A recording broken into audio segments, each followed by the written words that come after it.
हिंदू धर्म में भगवान राम विष्णु के सातवें अवतार माने जाते हैं, जिनको हिंदू धर्म में सबसे बड़े भगवान के रूप में माना जाता है। भगवान राम के बारे में मुख्यतः दो ग्रंथ प्रमुख हैं, जिनमें पहला ग्रंथ महर्षि वाल्मीकि द्वारा रचित वाल्मीकि रामायण है, तो वहीं दूसरा ग्रंथ गोस्वामी तुलसीदास जी द्वारा रचित श्री रामचरित मानस। इन ग्रंथों में बहुत सी ऐसी बातें लिखी गई हैं जो शायद आप ना जानते हो। और आज हम आपको रामायण से जुड़ी कुछ ऐसी ही बातों के बारे में बताने वाले हैं। नमस्कार और स्वागत है आप सभी का हमारे चैनल द दैविक पर।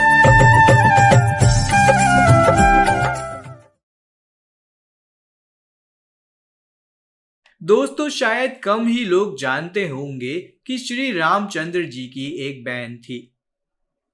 हम सब यह जानते हैं कि रामायण में राम जी के तीन भाई थे, लक्ष्मण, भरत और शत्रुघ्न। लेकिन ये बहुत कम लोग जानते हैं कि श्री राम जी की एक बड़ी बहन भी थी, जिसका नाम शांता था। पौराणिक कथा के अनुसार अंग देश के राजा की कोई संतान नहीं थी। जब उन्होंने अपना यह दुख राजा दशरथ के सामने बयां किया, तब राजा दशरथ ने अपनी पुत्री शांता को अंग देश के राजा को गोद दे दिया। रावण भगवान शिव का बहुत बड़ा भक्त था। शिव की तपस्या करते समय उसने अपने सिर की बलि दी थी और भगवान शिव ने खुश होकर रावण का सिर लौटा दिया था। लेकिन ऐसा रावण ने 10 बार किया था और हर बार भगवान शिव ने उसे उसका सिर लौटा दिया। अंत में भगवान शिव ने खुश होकर रावण को 10 सिर वरदान में दे दिए थे। दोस्तों, ऐसा माना जाता है कि वनवास के 14 वर्षों के दौरान लक्ष्मण अपने भैया भाभी की रक्षा हेतु कभी सोए नहीं। इसके कारण उन्हें गुदाकेश के नाम से भी जाना जाता है। वनवास की पहली रात जब लक्ष्मण जी सोते हुए राम सीता जी की रक्षा कर रहे थे, तब उनके सामने निद्रा देवी प्रकट हो गई। तब लक्ष्मण जी ने निद्रा देवी से वरदान मांगा कि मुझे 14 वर्षों तक भैया भाभी की रक्षा करने दें। आप मुझे निद्रा से वंचित रखें, मेरे बदले नींद मेरी पत्नी उर्मिला को दे दीजिए। तत्पश्चात निद्रा देवी उर्मिला के पास चली गई और इस प्रकार उर्मिला 14 वर्षों तक सोती रही। दोस्तों, हम सभी जानते हैं कि श्री रामचंद्र जी भगवान विष्णु के अवतार थे, लेकिन कम ही लोग जानते हैं कि उनके भाई लक्ष्मण, भरत और शत्रुघ्न किसके अवतार थे। तो दोस्तों, लक्ष्मण जी शेषनाग के अवतार थे, परंतु वही हम यह भी नहीं जानते कि भरत जी सुदर्शन चक्र के अवतार थे और शत्रुघ्न जी शैल शंख के अवतार थे। दोस्तों, रामायण के हर 1000 श्लोक के बाद आने वाले हर पहले अक्षर से गायत्री मंत्र बना है। आप सभी को ज्ञात होगा कि गायत्री मंत्र में भी 24 अक्षर होते हैं और वाल्मीकि रामायण में भी 24,000 श्लोक हैं। दोस्तों, श्री राम द्वारा लक्ष्मण जी को मृत्यु दंड दिया गया था। यह स्थिति तब उत्पन्न हुई जब यम एक बार राम जी के साथ वार्ता करने आए थे। यम ने श्री राम जी से कहा था कि यदि कोई हमारे बीच की वार्ता को सुनता है तो उसे आपको मृत्यु दंड देना पड़ेगा। उस वार्ता यानी यम और राम की वार्ता के समय राम जी ने लक्ष्मण जी को द्वारपाल के रूप में खड़ा किया था, परंतु उसी बीच दुर्वासा ऋषि राम जी से मिलने आ गए। लक्ष्मण जी ने उन्हें राम जी से मिलने से मना किया, जिससे क्रोधित होकर दुर्वासा ऋषि ने पूरे अयोध्या को श्राप देने की बात कह दी। लक्ष्मण जी को अयोध्या को बचाने के लिए अंदर जाना पड़ा, जिससे राम जी ने उन्हें मृत्यु दंड दे दिया। तब लक्ष्मण जी ने जल समाधि ले ली थी। दोस्तों, महाकवि तुलसीदास जी द्वारा रचित श्री रामचरितमानस में यह वर्णन मिलता है कि भगवान श्री राम ने सीता से विवाह करने के लिए उनके स्वयंवर में शिव धनुष को उठाया और उस पर प्रत्यंचा चढ़ाने लगे। लेकिन जब वह धनुष पर प्रत्यंचा चढ़ाने लगे उस समय वह शिव धनुष टूट गया। जबकि वाल्मीकि द्वारा रचित रामायण में सीता स्वयंवर का कोई भी वर्णन नहीं मिलता है। वाल्मीकि कृत रामायण के अनुसार भगवान राम और लक्ष्मण ऋषि विश्वामित्र के साथ मिथिला पहुंचे थे और विश्वामित्र के ही कहने पर राजा जनक ने प्रभु श्री राम को वह शिव धनुष दिखाया था। जब प्रभु श्री राम ने वह शिव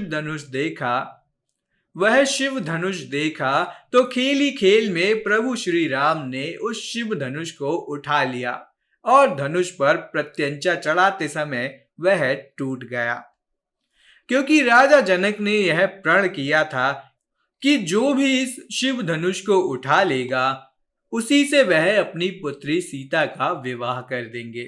तो इसलिए राजा जनक ने अपनी पुत्री सीता का विवाह भगवान श्री राम से कर दिया।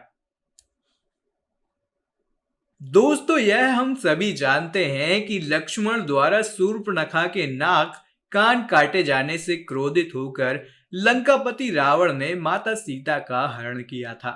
लेकिन आप में से बहुत ही कम लोग जानते होंगे स्वयं शूर्पणखा ने भी लंकापति रावण को सर्वनाश होने का श्राप दिया था, क्योंकि रावण की बहन शूर्पणखा के पति का नाम विद्युत जीव था और वह कालकेय राजा का सेनापति था। रावण जब विश्व विजय पर निकला था तब उसका राजा कालकेय से युद्ध हुआ था। तब उसने उस युद्ध में अपने बहन के पति विद्युत जीव को मार दिया। तब रावण की बहन शूर्पणखा ने मन ही मन रावण को श्राप दिया कि एक दिन मेरे ही कारण तेरा सर्वनाश होगा। तुलसीदास जी कृत रामायण के अनुसार समुद्र पर पुल का निर्माण नल और नील नामक दो बानरों ने किया था, क्योंकि नल और नील को यह श्राप मिला था कि उनके द्वारा पानी में फेंकी गई वस्तु पानी में डूबेगी नहीं। जबकि वाल्मीकि रामायण के अनुसार नल देवताओं के शिल्पी विश्वकर्मा के पुत्र थे और वह स्वयं भी शिल्प कला में बहुत निपुण थे। अपनी इसी कला की मदद से उन्होंने समुद्र पर सेतु का निर्माण किया था। वाल्मीकि रामायण के अनुसार समुद्र पर सेतु बनाने में 5 दिन का समय लगा था। पहले दिन बानरों ने 14 योजन, दूसरे दिन 20 योजन, तीसरे दिन 21 योजन, चौथे दिन 22 योजन और 5वें दिन 23 योजन पुल का निर्माण किया था। इस तरह कुल 100 योजन लंबाई वाला सेतु समुद्र पर बनाया गया था। वह सेतु 10 योजन चौड़ा था, यानी कि आज के समय में 13 से 16 किलोमीटर। एक दिन राजा रोमपद अपनी पुत्री से बात कर रहे थे। उसी समय द्वार पर एक ब्राह्मण आए और उन्होंने राजा से प्रार्थना की कि वर्षा के दिन में वे खेतों की जुताई में राज दरबार की ओर से मदद प्रदान करें। राजा को यह सुनाई नहीं दिया और वे पुत्री के साथ बातचीत करते रहे। द्वार पर आए नागरिक की याचना ना सुनने से ब्राह्मण को दुख हुआ और वह राजा रोमपद का राज्य छोड़कर चले गए। वह ब्राह्मण इंद्र के भक्त थे। अपने भक्त की ऐसी अनदेखी पर इंद्रदेव राजा रोमपद पर क्रुद्ध हुए और उन्होंने उनके राज्य में पर्याप्त वर्षा नहीं की। इससे खेतों में खड़ी फसलें मुरझाने लगी। हम में से अधिकांश लोगों को पता है कि राम का सीता से विवाह एक स्वयंवर के माध्यम से हुआ था। उस स्वयंवर के लिए भगवान शिव के धनुष का इस्तेमाल किया गया था, जिस पर सभी राजकुमारों को प्रत्यंचा चढ़ाना था। लेकिन बहुत कम लोगों को पता होगा कि भगवान शिव के उस धनुष का नाम क्या था। भगवान शिव के उस धनुष का नाम पिनाका था। सतयुग में दवासुर संग्राम में देवताओं की सहायता के लिए जन्मे जामवंत ने श्री राम की सेना में अपनी अहम भूमिका निभाई थी। रावण के साथ युद्ध में मिली जीत का अहंकार राम सेना के अग्री पुत्र सेनापति जामवंत के सर चढ़ना शुरू हो गया था। युद्ध विराम के बाद जामवंत द्वारा श्री राम से कहे शब्द उनके घमंड को प्रकट कर रहे थे। पौराणिक कथाओं के अनुसार लंका विजय के बाद श्री राम अयोध्या लौटने लगे, तब जामवंत जी ने कहा कि प्रभु, युद्ध में सबको लड़ने का अवसर मिला, वीरता दिखाने का अवसर नहीं मिल सका। इस पर प्रभु ने उनकी भावनाओं को भावते हुए वचन दिया कि द्वापर युग में वह उनसे युद्ध करने कृष्ण अवतार में अवश्य आएंगे। और भगवान श्री कृष्ण ने द्वापर युग में ऐसा ही किया और उनकी पुत्री जामवंती से विवाह किया। कुंभकर्ण रावण का छोटा भाई था, जिसका शरीर बहुत ही विकराल था। इसके अलावा वह पेटू यानी कि बहुत अधिक खाने वाला भी था। रामायण में वर्णित है कि कुंभकर्ण लगातार 6 महीनों तक सोता रहता था और फिर सिर्फ एक दिन खाने के लिए उठता था और पुनः 6 महीनों तक सोता रहता था। लेकिन दोस्तों, बहुत कम ही लोग जानते होंगे कि कुंभकर्ण को सोने की आदत कैसे लगी थी। तो दोस्तों, एक बार एक यज्ञ की समाप्ति पर प्रजापति ब्रह्मा कुंभकर्ण के सामने प्रकट हुए और उन्होंने कुंभकर्ण से वरदान मांगने को कहा। इंद्र को इस बात से डर लगा कि कहीं कुंभकर्ण वरदान में इंद्रासन न मांग ले, अतः उन्होंने देवी सरस्वती से अनुरोध किया कि वह कुंभकर्ण की जीवा पर बैठ जाएं, जिससे वह इंद्रासन के बदले निद्रासन मांग ले। इस प्रकार इंद्र की ईर्ष्या की वजह से कुंभकर्ण को सोने का वरदान प्राप्त हुआ।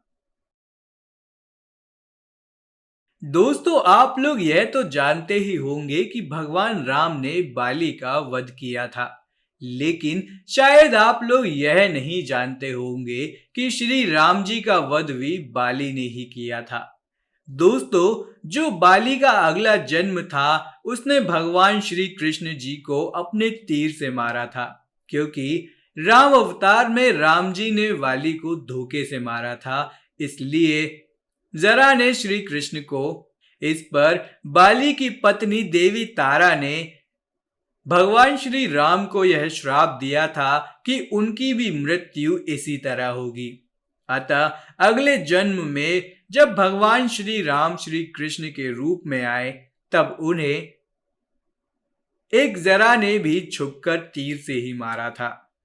दोस्तों, रामायण की पूरी कहानी पढ़ने के बाद हमें पता चलता है कि रावण एक क्रूर और सबसे विकराल राक्षस था, जिससे सभी लोग घृणा करते थे। जब रावण के भाइयों ने सीता के अपहरण की वजह से राम के हमले के बारे में सुना, तो अपने भाई को आत्मसमर्पण करने की सलाह दी थी।